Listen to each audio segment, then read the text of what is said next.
ফিলিস্তিনিদের নিয়ে দখলদার ইসরায়েলের অসৎ উদ্দেশ্য নিয়ে কঠোর সতর্কবার্তা দিয়েছে তুরস্কের প্রেসিডেন্ট রিসেপ তাইয়েপ এরদোয়ান। তিনি বলেন, ইসরায়েলের লক্ষ্য হল ফিলিস্তিনিদের চূড়ান্তভাবে বিলুপ্ত করা এবং ফিলিস্তিনের সব অঞ্চল দখল করা। এই বিষয়ে ইসরায়েলের বিরুদ্ধে অস্ত্র নিষেধাজ্ঞা এবং দেশটির সঙ্গে ব্যবসা বাণিজ্য বন্ধ রাখার আহ্বান জানান তুর্কি প্রেসিডেন্ট। সোমবার সৌদি আরবের রিয়াদে ওআইসি ও আরব লীগের এক বিশেষ সম্মেলনে তিনি এই আহ্বান জানান। এরদোয়ান বলেন, গাজা উপত্যকায় ইসরায়েলের ধারাবাহিক আক্রমণ ও পশ্চিম তীরের দমন-পীড়ন প্রমাণ করে যে পরিস্থিতি কোন দিকে এগুচ্ছে। মূলত মুসলিম দেশগুলো ইসরায়েলের কার্যকলাপের বিরুদ্ধে যথাযথ প্রতিক্রিয়া দেখাতে ব্যর্থ হওয়ায় এই পরিস্থিতির সৃষ্টি হয়েছে বলে অভিযোগ করেন তুর্কি প্রেসিডেন্ট। তিনি বলেন, ইসরায়েলের উপর চাপ প্রয়োগের জন্য মুসলিম দেশগুলোকে সমন্বিত উদ্যোগ নিতে হবে। সেই সঙ্গে তিনি ইসরায়েলের বিরুদ্ধে অস্ত্র নিষেধাজ্ঞা এবং দেশটির সঙ্গে বাণিজ্য বন্ধ রাখার প্রস্তাব দেন। এরদোয়ান জানান, তুরস্ক গাজা সহ ফিলিস্তিনিদের বিরুদ্ধে চালানো ইসরায়েলের আক্রমণাত্মক কার্যকলাপকে গণহত্যা হিসেবে অভিহিত করে।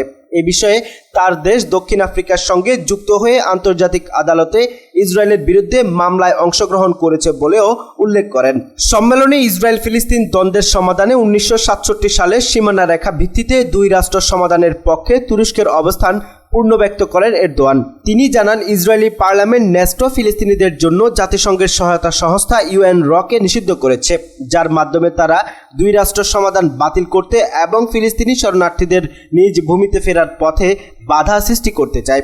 এরদোয়ান বলেন, মুসলিমীয় কিছু পশ্চিমা দেশ ইসরায়েলকে রাজনৈতিক, অর্থনৈতিক ও সামরিক সহায়তা দিয়ে যাচ্ছে, যার মধ্যে এই যুদ্ধাপরাধী শক্তিকে টিকিয়ে রাখার জন্য তাদের ভূমিকা স্পষ্ট করে তুলেছে। তিনি বলেন, এই অবস্থায় মুসলিম দেশগুলোকেই ইসরায়েলের আগ্রাসন বন্ধে নেতৃত্ব দিতে হবে। তুর্কি প্রেসিডেন্ট বলেন, আন্তর্জাতিক অঙ্গনে ইসরায়েলকে একঘরে করার জন্য চাপ বাড়ানো অত্যন্ত জরুরি, যতক্ষণ না তাদের আগ্রাসন শেষ হয়। এ সময় তিনি জানান, তুরস্ক গত এপ্রিলে ইসরায়েলের সঙ্গে সব ধরনের বাণিজ্য বন্ধ করায় এবং তিনি আশা করেন যে অন্যান্য মুসলিম দেশগুলোও একই পদক্ষেপ নেবে। এরদোয়ান বলেন, তুরস্ক এমন কোনো পদক্ষেপ নিতে প্রস্তুত যা দেখাবে যে ইসরায়েলি সরকার ফিলিস্তিনের ভূখণ্ড অব্যাহতভাবে দখলে রাখার কারণে তাকে একটি চরম মূল্য দিতে হচ্ছে। একই সঙ্গে তিনি বিশ্বের দেশগুলোকে ফিলিস্তিন রাষ্ট্রকে স্বীকৃতি দেওয়ার আহ্বান জানান এবং আশা প্রকাশ করে বলেন, একদিন ফিলিস্তিনও জাতিসংঘের নিরাপত্তা পরিষদের সদস্য পদ লাভ করবে। 2023 সালের 7 অক্টোবর থেকে গাজা উপত্যকায় ইসরায়েল যে হামলা শুরু করেছে তাতে এখন পর্যন্ত 43,603 জন ফিলিস্তিনি নিহত হয়েছেন, যার মধ্যে বেশিরভাগই নারী ও শিশু রয়েছে। এছাড়া আহত হয়েছে প্রায় 1,02,929 জন।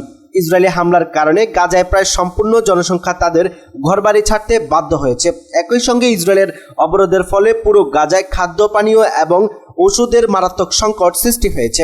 এদিকে যুক্তরাষ্ট্র, মিশর এবং কাতার নেতৃত্বাধীন যুদ্ধবিরতি ও বন্দি বিনিময় মধ্যস্থতার প্রচেষ্টা ব্যর্থ হয়েছে। ইসরায়েলি প্রধানমন্ত্রী বেনিয়ামিন নেতানিয়াহু যুদ্ধ থামানোর জন্য কোনো রকম আপোষ করতে এবং ছাড় দিতে অস্বীকার করেছে। এমন প্রেক্ষাপটে রিয়াদে অনুষ্ঠিত ওআইসি আরব লীগের এই সম্মেলনটি গত বছরের সিদ্ধান্ত বাস্তবায়নের অগ্রগতি পর্যালোচনা করছে।